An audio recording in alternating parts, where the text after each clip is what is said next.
الحمد لله وكفى وسلام على عباده الذين اصطفى أما بعد فقد قال الله تعالى في القرآن المجيد والفرقان الحميد أعوذ بالله من الشيطان الرجيم بسم الله الرحمن الرحيم أفتؤمنون ببعض الكتاب وتكفرون ببعض فما جزاء من يفعل ذلك منكم إلا خزي في الحياة الدنيا ويوم القيامة يردون إلى أشد العذاب وما الله بغافل عما تعملون. صدق الله مولانا العظيم.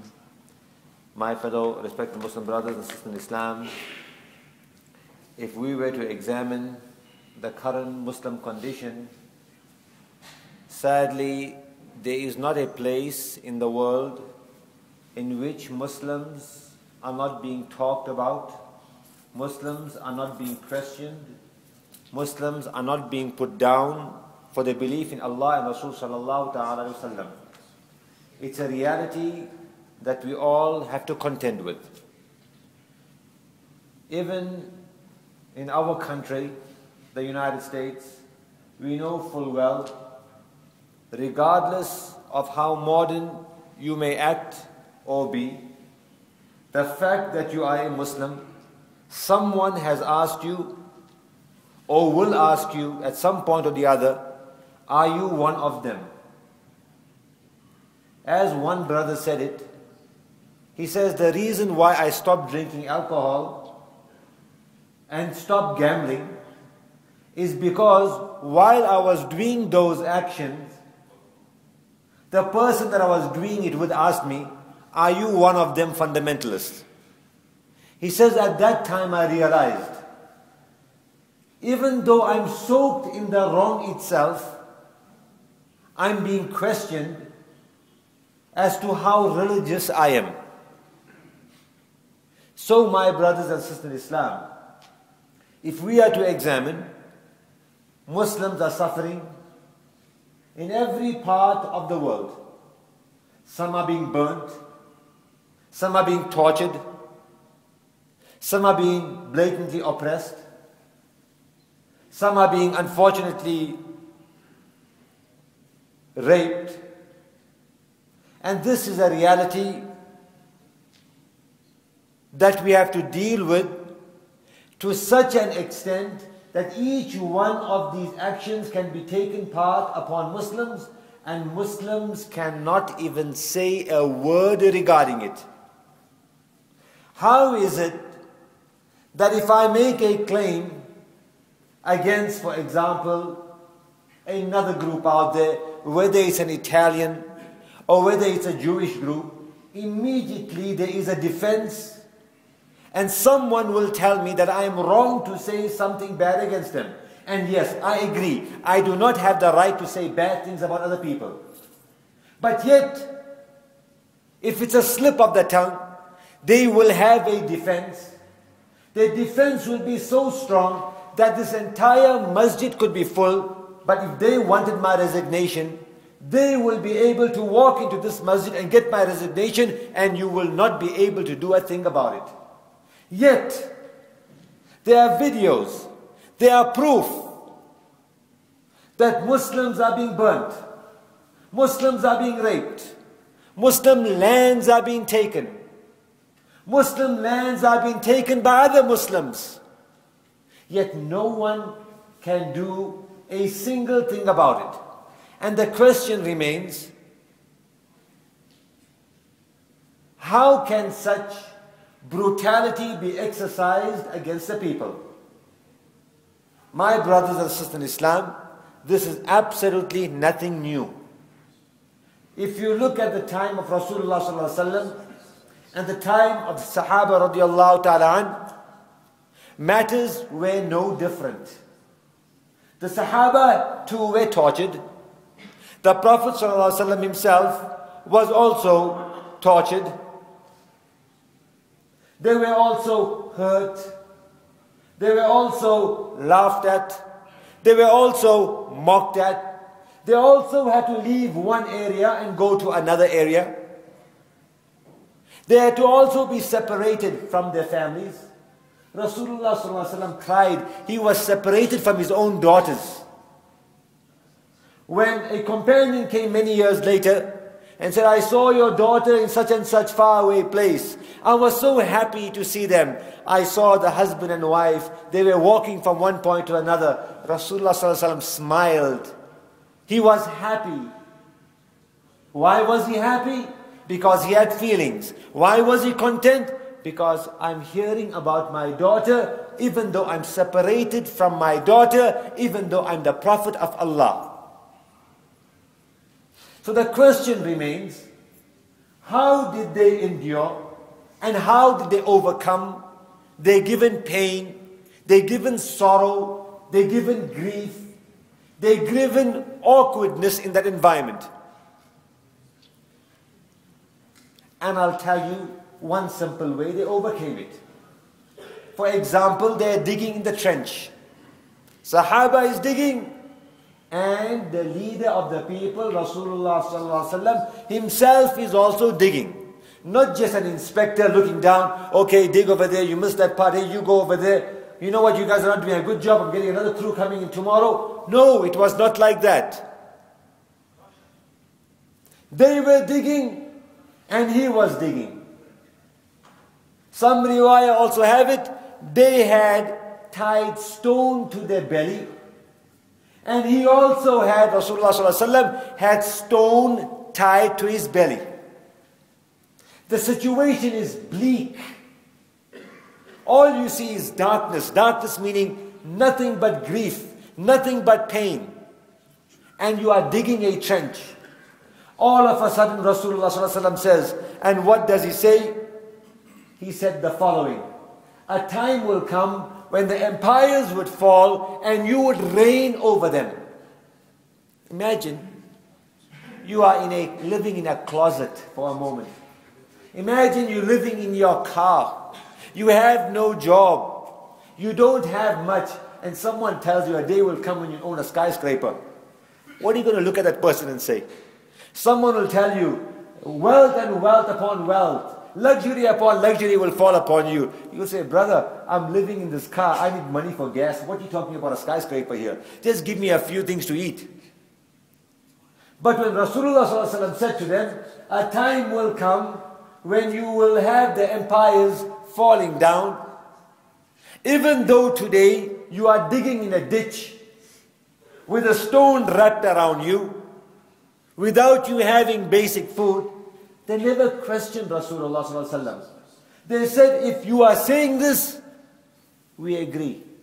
If you are saying a time will come that we will rule, we agree. No questions asked. You are the leader of us, and it's our duty to accept. And they accepted.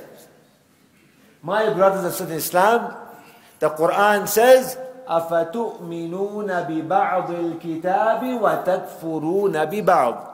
Mafhum, how can you be a believer and a true believer when you will accept part of the Quran and reject part of the Quran?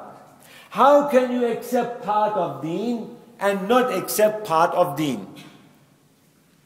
How can you be at your job working and claiming to be an employee when you are sending text messages whole day? You know what will happen to your job. How can you claim to be a student but you're on Facebook in class? You know what will happen to your studies. It's a reality. If you want to make money, then you got to be in business. If you want a promotion at your job, then you have to do things that will get you promoted. It's a system of Allah. That what you want, you have to go for. Even the disbeliever, if wealth is what you want, that's what you work for, Allah will give it to you. Abu Hassan al-Nadwi writes, he says, I see passion in the West. I see them having a passion for science. I see them having a passion for mathematics. I see them having a passion for medicine. I see them having a passion for law. Even though they may not have a coherent, or what we may view from an Islamic point of view, a highly coherent system of equality in comparison to our religion. But the fact that they are making progress in that area, Allah is giving them strength in that area. Likewise, O Muslims, he says, you have Iman, you have Allah, you have Rasulullah sallallahu alaihi wasallam, but I see no passion in your Iman, and I see no passion even in the works of your life. That means in your sciences, etc., as a people. So if you want your success, he says, then you have to have that passion that says, I believe in what I believe in, and I'm going to go for what I believe in. And for Muslims, we have a win-win situation. We have the environment, and we have our Iman. But the Quran says, أَفَتُؤْمِنُونَ بِبَعْضِ الْكِتَابِ وَتَكْفُرُونَ بِبَعْضِ. You cannot be half-hearted. أُدْخُلُوا فِي السِّلْمِ كَافَّةً. You have to enter entirely into deen. But if you didn't do that, فَمَا جَزَاءُ مَنْ يَفْعَلُ ذَلِكَ مِنْكُمْ إِلَّا خِزْيٌ فِي الْحَيَاةِ الدُّنْيَا وَيَوْمَ الْقِيَامَةِ يُرَدُّونَ إِلَى شَدِّ الْعَذَابِ وَمَا اللَّهُ بِغَافِلٍ عَمَّا تَعْمَلُونَ. Mafhum is very simple. If you are going to be half-hearted in what you do, then the jaza, the outcome, the punishment, the pain will be nothing but disgrace for you. If you are half-hearted about what you are doing, whatever it is, in this case Iman, and for those of you that are our guests here, whatever you are going to be half-hearted in, the Quran says, you are going to undergo nothing but disgrace, disgrace in this world, and even possibly in the hereafter. So my brothers, let's take again the example of the Sahaba. When Rasulullah ﷺ said, you must pray. Yesterday our scholar gave a speech here. He spoke about prayer. What are the things Allah loves? Salah. What else He loves? Sabr. What else He loves? Shukr. My brothers and sisters in Islam, I guarantee you, you take these three things the scholar spoke about yesterday, and you have a blissful, successful life. And you look at the Sahaba, that's exactly what they did. If they didn't pray, they were quiet about it. They didn't make a public deal. There are people, do you know their parents tell them to come to the masjid? I've seen boys coming into the masjid after salah and leaving the masjid without even performing salah. We don't tell them anything. You be nice about it. But it's happening. Why do they come? Because they know their father or mother will call, Imam, did my son come? So the person knows salah is 7:20. He'll walk in 7:25, clocking his card. So when his mother calls, father calls, I'll say, yeah, your son was here. And he goes away. Who are you fooling? As far as the Sahaba were concerned, it was very simple. If Rasulullah ﷺ said, salah must perform, that's what they will perform. If my Rasul ﷺ said, I must make sabr and perform 2 rakat salah when I have problems, and endure and make sabr, that's what I'm going to do. If my Rasulullah ﷺ said, I must be grateful, and he taught me a dua to be grateful, I will make the dua. When I look in the mirror, I will make a dua. Why? My Rasulullah ﷺ said that. If he said that I must do good for those that good to me, I don't care if I'm going to get a physical good from it. He said I must do it, I will do it. This is the definition of yaqeen. So much so the scholars and tarikhin write, if there was, I don't know what you call it, but those things that keep alcohol, those alcohol drums, there's probably a technical name for it. If there was alcohol in that drum and they were prohibited from it, the alcohol will not leave that drum and go in the jug. If alcohol was in that jug, it will not go into the glass. And if alcohol was in that glass and there was a prohibition, it will not go into the mouth. And if the prohibition came, and the alcohol was in the mouth, it will be immediately spat out without a question mark. This is the definition of what we call yaqeen. So my brothers and sisters in Islam, in light of that ayah, أَفَتُؤْمِنُونَ بِبَعْضِ الْكِتَابِ وَتَكْفُرُونَ بِبَعْضِ, we have to ask ourselves, and I too have to ask myself, how much of the Quran is in my life? How much of the Sunnah is in my life? How much of my business is linked to the Quran and Sunnah? How much of my married life is linked to the Quran and Sunnah? How much of my children, my brothers, understand one thing. We are not on a picking session here. It's not that I'm saying your marriage is bad or my marriage is bad and it's the end of the world. Or I'm saying you must change your business. Or change, that's not what we are talking here.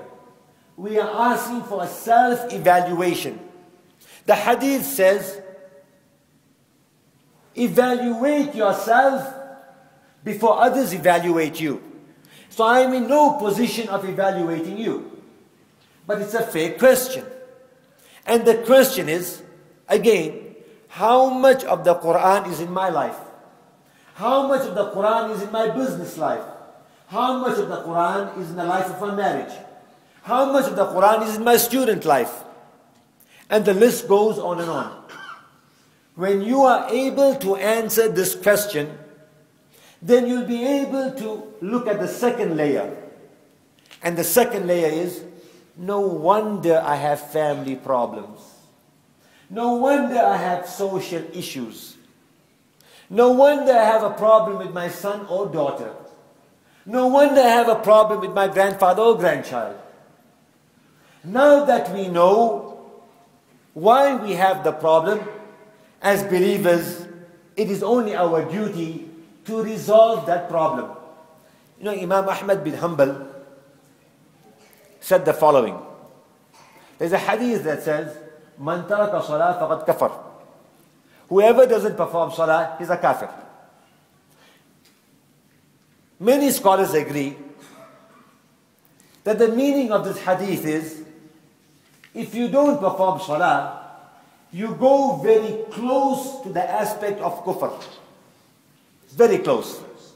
You don't become a kafir, but you go very close towards kufr. Imam Ahmad bin Hanbal, he says, if you don't perform salah, you are a kafir. That is why there are some countries, if you don't perform salah with jama'ah, and you happen to pass away, the imam will not perform the janazah salah for you.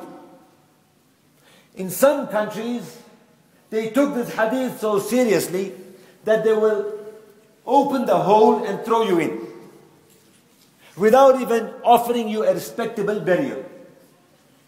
According to some scholars, they have even said, if you don't perform salah repeatedly, not only are you a kafir, if you went to your wife and you had adult relationship, the child that is born from that relationship is illegitimate. It affects your mirath, it affects your inheritance, it affects your nikah, it affects your children, it affects your janazah, and everything from there on. My brothers, this hadith is indirectly asking us, what type of believer are we? Are we going to pick and choose, or are we going to choose right, even though we are going through a struggle? Understand the ploy of shaitan. The ploy of shaitan is very, very simple. The ploy of shaitan is this: I must get you involved in the world. I must get you involved in a paycheck. I must get you involved in making you think that you are making a contribution to society. You ask a lawyer, why are you doing it? I got to bring humanity to justice. You ask a doctor why he's doing it? Well, I got to cure people's lives. You ask an Imam, why are you doing what you're doing? I've got to safeguard people's Iman.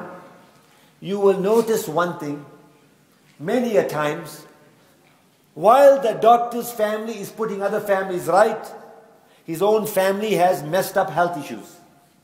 While the Imam is putting the lives of others and the Iman of others right, you must look at his own brothers and sisters and sometimes parents and children. While the lawyer is defending the rights of others, so many cases we heard. The child of the lawyer is defending and doing criminal cases and bringing justice for criminals out there. His own son is accused of raping X, Y, and Z. So what we learn is something very critical. While we are focusing on the lives of others, it is about time we begin to focus on our own Iman. And today's lesson is very simple. We have to leave with one question. The reason we have to ask ourselves, why am I suffering? Is it because I'm choosing the Quran the way I wish to choose? And if that is true, I'm choosing the Quran the way I choose, then it is no wonder we are going through disgrace. And if we know we are going through disgrace because of picking and choosing, then the solution is very simple. We have to ask ourselves, before we leave here today, what is my plan going to be in making myself the best person so I can become good, my family can become good, and together we can go into Jannah together. May Allah subhanahu wa ta'ala help us and guide us in accomplishing this given end. Just few announcements. One of our students in the program, Dr. Qasim, his grandpa passed away in Kenya, and of course Sister Ali Abdullah is in hospital recovering.